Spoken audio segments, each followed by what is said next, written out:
Salam alaikum azulfillaoun, bonjour. En 1930, du 1er janvier jusqu'au 30 juin 1930, la France coloniale a célébré le centenaire de l'Algérie française. En ces temps-là, toute forme de résistance avait été brisée par une répression barbare, implacable, des décennies durant. Abattus, tétanisés, écrasés par la puissance de feu de l'armée française, abandonnés de toutes les nations, y compris celles des Arabes et des musulmans, qui se trouvaient elles-mêmes prises dans le carcan colonial, les Algériens avaient fini par abdiquer jusqu'à l'espoir d'être un jour libérés de la puissance occupante qui les meurtrissait, qui les avait dépouillés de leurs terres les plus fertiles, qui les avait refoulés vers les déserts et les steppes incultes, qui avait fait d'eux des esclaves sur leur propre terre.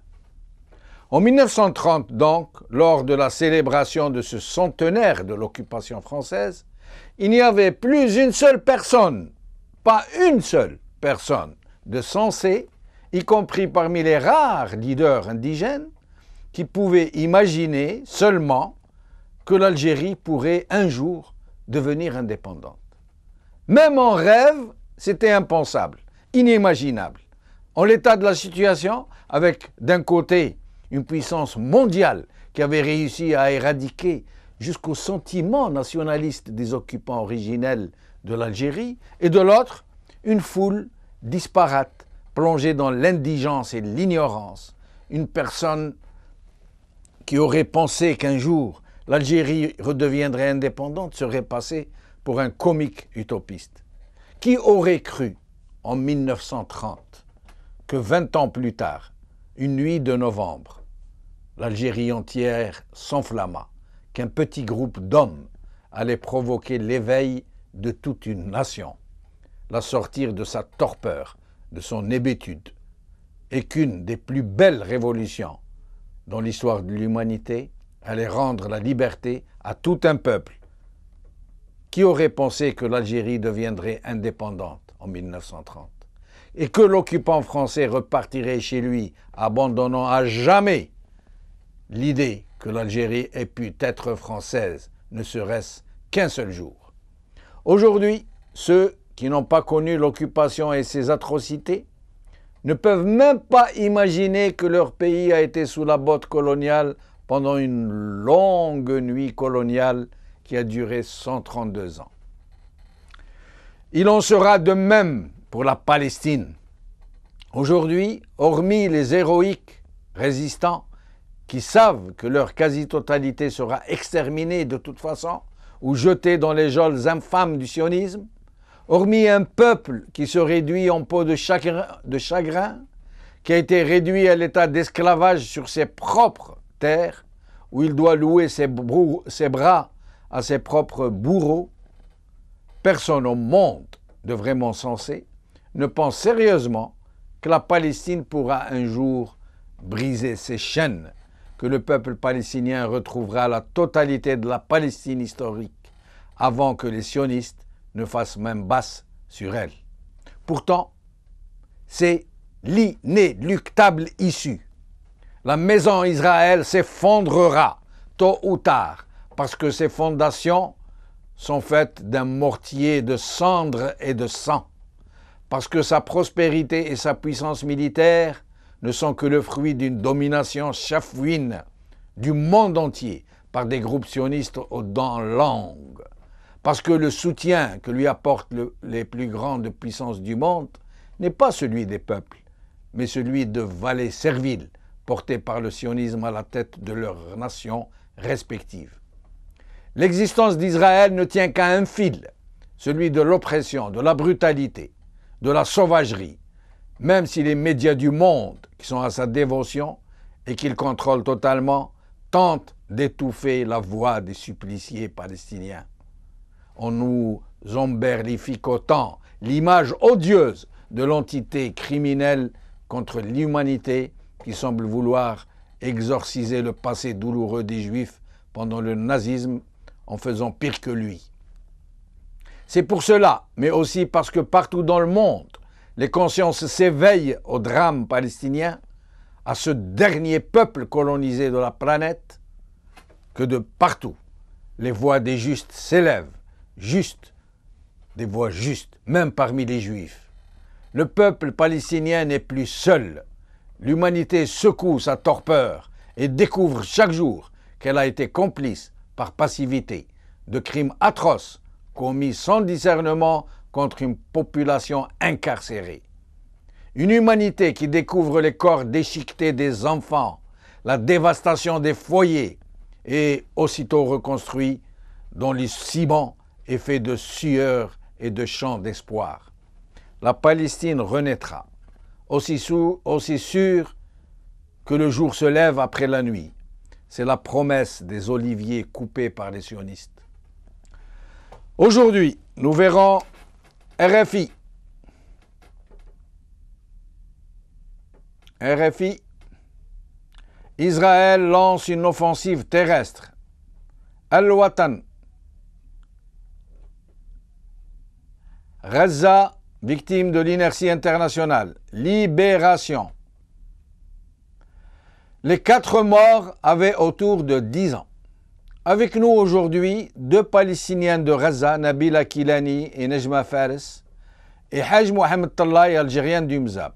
Mais je précise qu'il nous a été très difficile de contacter nos sœurs de Palestine, que Gaza est privée d'électricité, qu'elles ne trouvent pas le moyen de recharger leur téléphone portable et donc leur présence est très aléatoire. Elles peuvent être avec nous comme elles ne pourront pas l'être malheureusement. Mais on nous apprend que Nejma est avec nous. Nejma, merci d'être avec nous. Bonjour. Bonjour Nejma. Alors, parlez-nous un peu de votre situation à Gaza. Qu'est-ce que vous êtes en train d'endurer? Ben, tout ce que je peux vous dire, c'est que la situation ici est terrifiante. Donc, ce que je dis, c'est, je pourrais pas présenter la situation telle qu'elle est, tant que vous n'y faites pas. Mais, ce qu'on vit, c'est terrible. C'est incroyable. Des fois, je peux te dire même que Gaza, ça ressemble à la vie des fantômes, des fois, dans certains moments, parce que les gens ne se déplacent pas. Il y a des maisons qui ont été évacuées, parce qu'ils ont reçu des appels pour laisser leur maison par l'armée israélienne. Alors, les gens, ils sont tout le temps ici tendus. Oui. Ben, et dans votre quartier... on peut le rajouter au problème qu'on a d'habitude, que le blocus et les coupures d'électricité. En ce moment, il y a une coupure d'électricité, on nous a dit. Il n'y a pas d'électricité à Gaza. Oui. On n'a pas d'électricité, oui. Maintenant, il y a une coupure d'électricité. Et dans le quartier où vous vous trouvez, il y a eu des bombardements? Oui, il y a eu des bombardements et même des martyrs. Par exemple, dans le bâtiment, moi j'habite dans un quartier, il y a beaucoup de bâtiments, d'accord? Oui. Donc dans le bâtiment juste à côté, il y a eu un martyr. Donc c'est terrible. Et il y a dans le bâtiment juste en face, ils ont bombardé une maison. C'était d'un médecin qui n'ont pas pu le voir dans le lieu de son travail. Ils ont bombardé le lieu où il travaille. C'était un médecin qui travaillait dans un hôpital. Donc ils ont bombardé. Ils n'ont pas pu le voir là-bas. Donc il a reçu des missiles dans sa maison ici. C'est le bâtiment juste à côté. On a vu ça. Ça veut dire le médecin est mort Oui. Et sa famille? Oui. Et sa famille? Mais sûrement, ils avaient été blessés, mais c'est ce que je demandais pour lui. Ils ont dit qu'il est mort. Il est mort. Comment vous faites dans la vie de tous les jours quand il y a ces bombardements intensifs qui se répètent depuis tellement longtemps? Comment vous faites pour vivre, pour vous déplacer, pour les enfants à l'école, pour vous soigner? Oui, mais franchement, dès le commencement de la guerre, on n'a pas pu se déplacer. Juste hier, franchement, pour se ravitailler, ça veut dire avoir quelque chose nécessaire pour la maison. Tu sais, le mois de Ramadan, donc on se souvient plus de comment ça se passe le jour, comment ça passe, parce que tout le temps on est anxieux, on est tendu, on essaye d'avoir des informations de nos proches. Malheureusement, il y a le téléphone. Des fois, on n'arrive pas même à le charger pour avoir des crédits. Hein? Oui. D'accord? Donc, c'est tout le temps, franchement, ça veut dire on s'attend à des bombardements. Tout ce que je veux te dire, que ici, dans chaque maison, ça veut dire, les familles, ça veut dire, ils s'y attendent à la mort. Ils vivent comme s'ils s'attendent à la mort, donc, parce que c'est possible de recevoir des missiles parce qu'ils bombardent au aléatoire. Oui, oui, on me dit à la régie que je dois faire vite avec vous parce que votre téléphone risque de s'éteindre, que vous n'avez plus de charge. Oui, oui. Mais sinon, dites-moi, comment ça se passe, par exemple, quand il y a des blessés? Est-ce que il y a des hôpitaux à Gaza? Il y en a un seul? Oui, non, il y en a à Gaza, sur toute la bande de Gaza. Il y a les 3 principaux, c'est l'européen, sur le cas à Rafah, et il y a celui Shifa, et il y a plus pas loin de chez moi, il y a un autre, c'est le Croissant Rouge. Restez avec nous, restez avec nous. Oui, il y a votre compatriote Nabila Kilani qui est avec nous dans le téléphone. Va se décharger, nous sommes obligés de la prendre tout de suite. Nabila Kilani, merci de nous avoir rejoints. Ah, ça s'est coupé. Ça s'est coupé. Nabila Kilani, que nous avons réussi à joindre, elle a averti que son téléphone n'avait plus de charge, qu'il allait s'éteindre. On l'a perdu, j'espère qu'on pourra la rappeler. Mais je reviens à vous, Nejma. Oui. Vous me disiez au sujet des hôpitaux, donc est-ce qu'ils fonctionnent normalement? Il y a des médecins, il y a des médicaments, il y a ce qu'il faut, des ambulances pour évacuer les gens? Franchement, tout ça, ce qu'on entend parler, des fois, on est par des petites radios, on entend tout ce qui se passe dans les hôpitaux. Sinon, quand il y a d'électricité, on suit ça sur les télévisions. Donc, toujours, il y a le manque de médicaments. Donc, les nombres des blessés qui viennent aux hôpitaux, ça veut dire c'est inattendu. Donc, ils peuvent pas, ça veut dire prendre en charge tous ces blessés-là. Donc, les moyens sont peu. Et comment se passent les enterrements des martyrs, des gens qui ont été assassinés par le sionisme?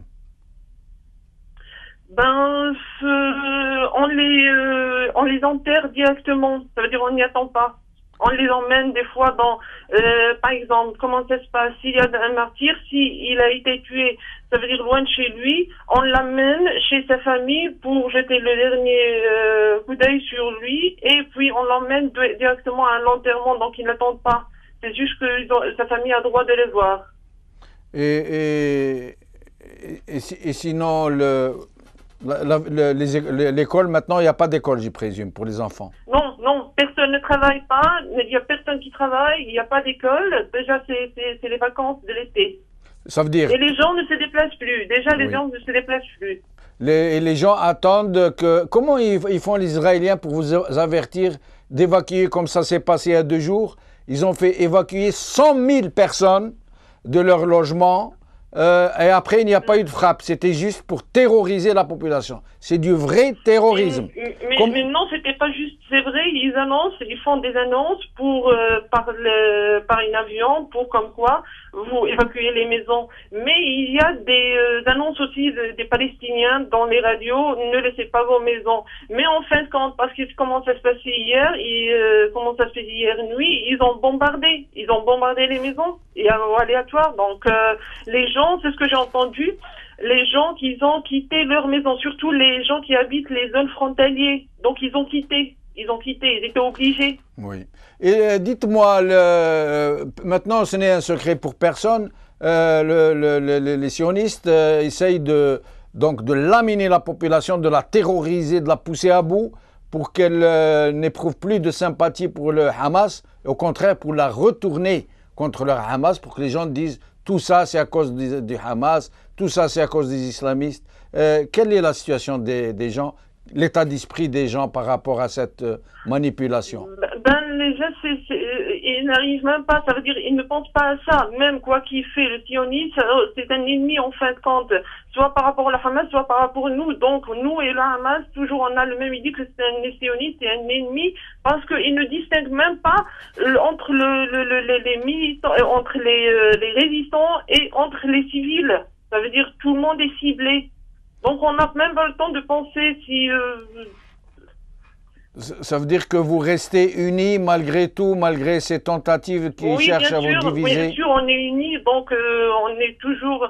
Mais en même temps, on a envie que ça finisse. C'est surtout parce qu'il y a des morts, tu peux pas, c'est trop. Surtout les civils. Et dites-moi, est-ce que Mais vous... ça ne veut pas dire qu'on Oui. on est contre le Hamas.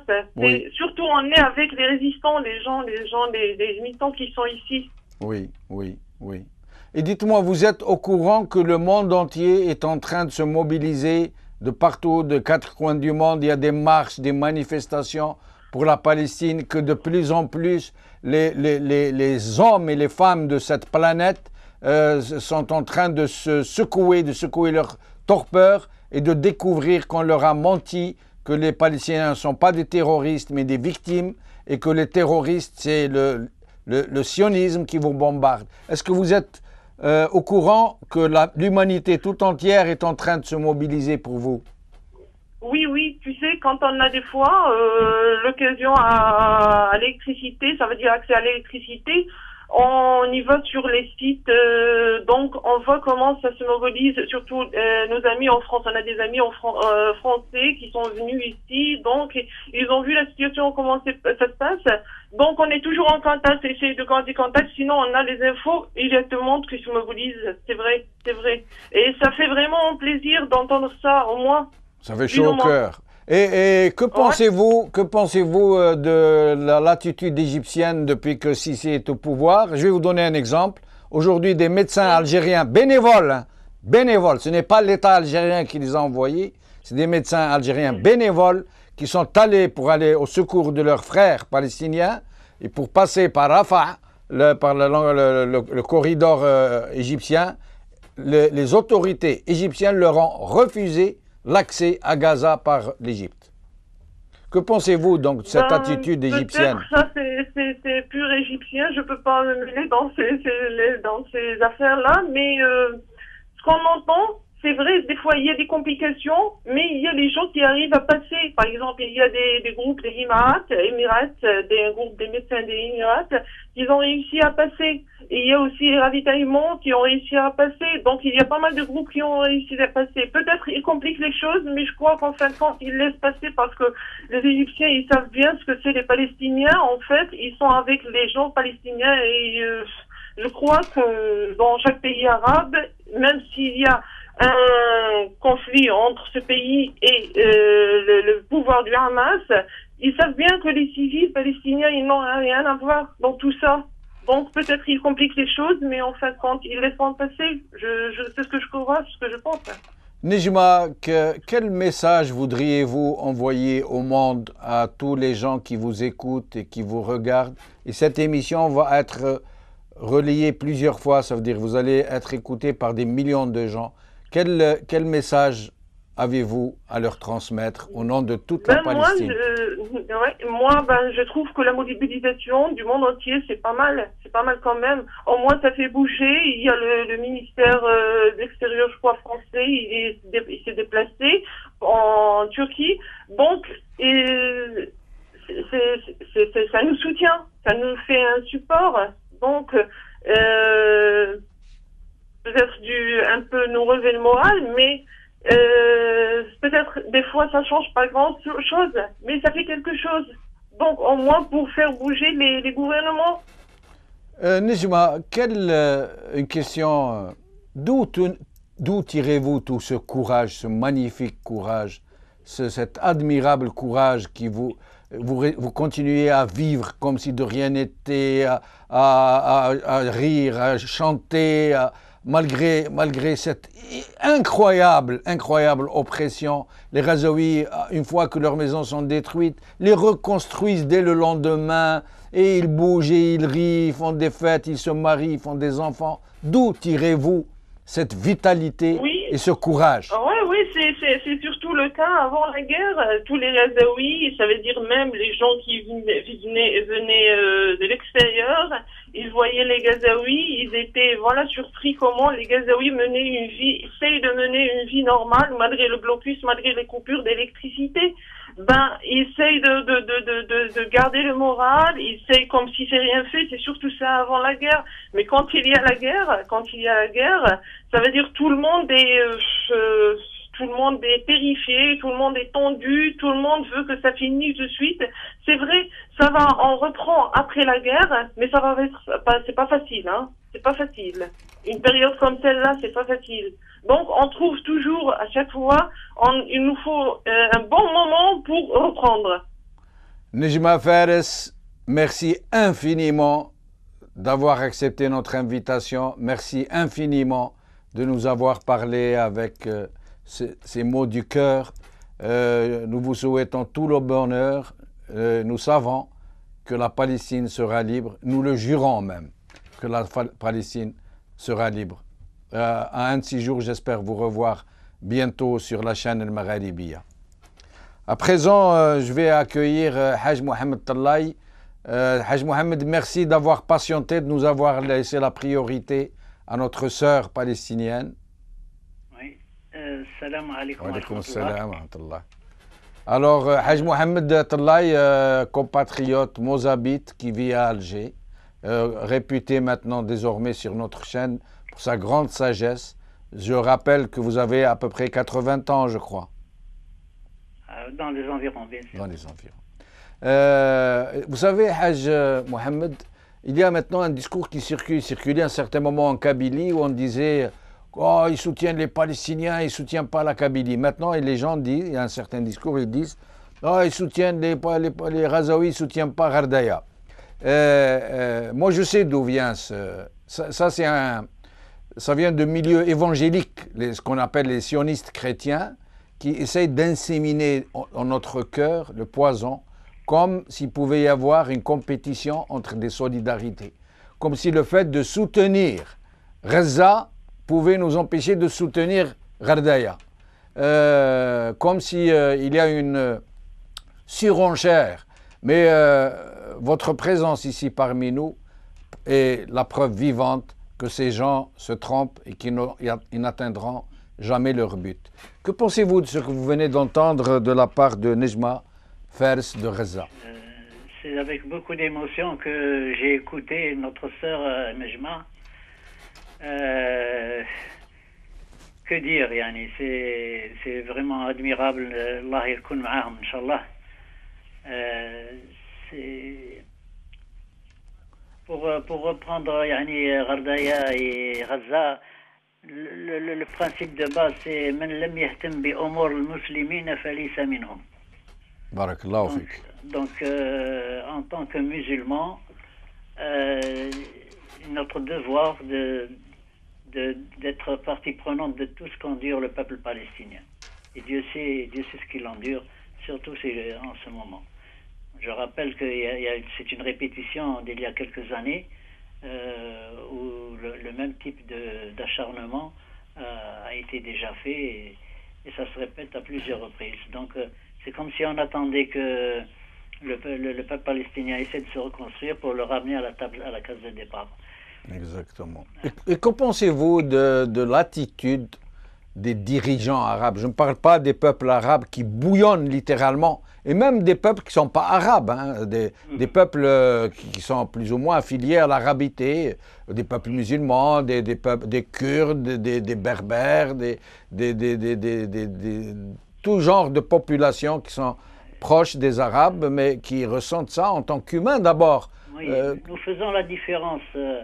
Nous faisons la différence entre les dirigeants et les peuples arabes. Bon, bien que les dirigeants arabes ont, si vous voulez, opté pour une attitude qui m'a déjà sidéré depuis de longues années, qui consiste à dire, bon, le muqawama, c'est pas possible, donc le choix stratégique, c'est la paix. Alors, comme si quelqu'un avait un ennemi qui cherche sa perte, il lui dit, bon, moi, ma stratégie, c'est la paix. Bien sûr, l'autre, c'est comme ça qu'ils sont rentrés dans une spirale de ce qu'ils appellent tanazoulet, c'est-à-dire les capitulations, en leur faisant bouffer leur dignité au fur et à mesure, chaque accord étant, dès qu'il est signé, il est trahi, et ainsi de suite. Et ça a donné la situation actuelle. Alors, bon, c'est les dirigeants, ils sont les pays occidentaux qui dominent le cercle dominant, qui a une stratégie pour asservir les peuples et leur prendre leur richesse. Il joue là-dessus en faisant des chantages, des dossiers, etc.